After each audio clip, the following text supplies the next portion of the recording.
नमस्कार, न्यूज 18 के digital platform पर आपका बहुत स्वागत है। मैं हूं आपके साथ अंशिका पाठक। अमेरिका और चीन के बीच चल रहे टैरिफ युद्ध में अब चीन ने बड़ा दांव खेला है। चीन ने डिस्प्रोसियम और नियोडीमियम जैसी दुर्लभ धातुओं यानी कि रेयर अर्थ एलिमेंट्स के निर्यात पर रोक लगा दी है।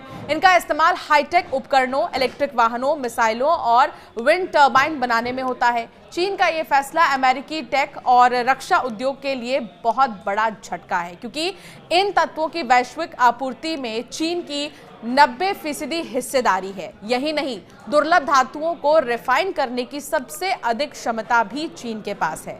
भारत सहित कई देशों के पास दुर्लभ धातुओं के भंडार तो हैं, लेकिन प्रोसेसिंग क्षमता नहीं होने के कारण वे चीन पर बहुत ज्यादा निर्भर हैं।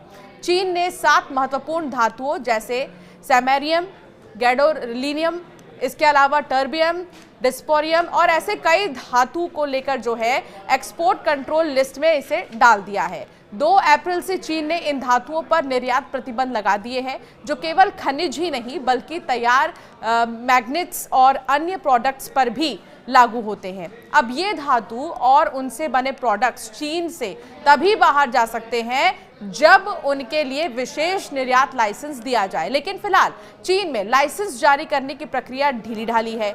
इससे कंपनियों में घबराहट है।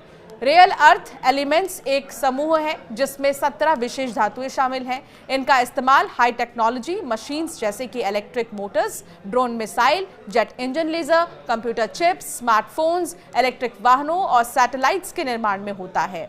आपको बता दें कि कुछ ऐसे भी धातु हैं जिनका इस्तेमाल ऐसे मैग्नेट बनाने में होता है जो अत्याधुनिक इलेक्ट्रॉनिक और सैन्य उपकरणों के जरूर कंपोनेंट की तरह काम करते हैं।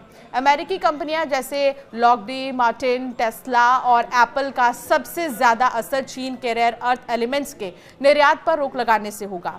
अमेरिका के पास कुछ दुर्लभ धातुओं का स्टॉक जरूर है, लेकिन ये इतना नहीं है कि कंपनियों की जरूरतों का लंबे समय तक पूरा कर सके।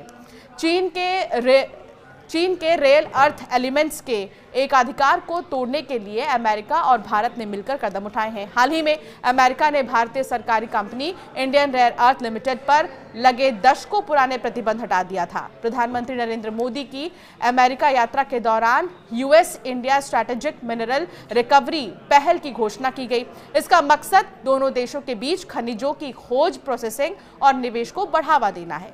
यूएस टैरिफ पर मिल रही लगातार राहतों से शेयर बाजार में भी तेजी है।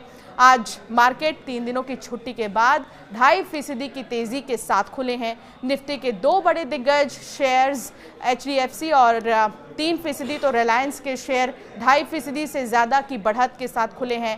आज सभी सेक्टर तेजी के साथ कारोबार कर रहे हैं। खासकर ऑटो और फाइनेंशियल सेक्टर 2.5% की तेजी दिखा रहे हैं। इसके अलावा रियल्टी और private bank, pharma, metal, energy समेत अन्य इंडेक्स भी 1% से ऊपर है। बाजार की तेजी को सबसे ज्यादा सहारा ऑटो और ऑटो कंपोनेंट्स कंपनियों के शेयरों से मिल रहा है, क्योंकि अमेरिकी राष्ट्रपति डोनाल्ड ट्रंप ने उच्च आयात शुल्क से जूझ रहे कार निर्माताओं के लिए संभावित राहत का संकेत दिया।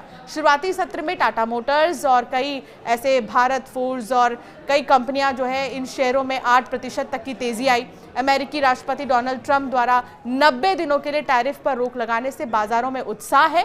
साथ ही भारतीय रिजर्व बैंक द्वारा ब्याज दरों में 25 आधार अंकों की कटौती मार्केट के लिए काफी पॉजिटिव है। फिलहाल ये भी देखना बहुत ज्यादा महत्वपूर्ण होगा कि 90 दिनों के बाद जब ये रोक हटेगी टैरिफ पर, तो क्या फैसला डोनाल्ड ट्रंप लेते नजर आएंगे। लेकिन लगातार चीन की तरफ से भी रिएक्शंस अमेरिका पर आ रहे हैं। आपका क्या मानना है इस मामले में, हमें जरूर कमेंट कर बताएं।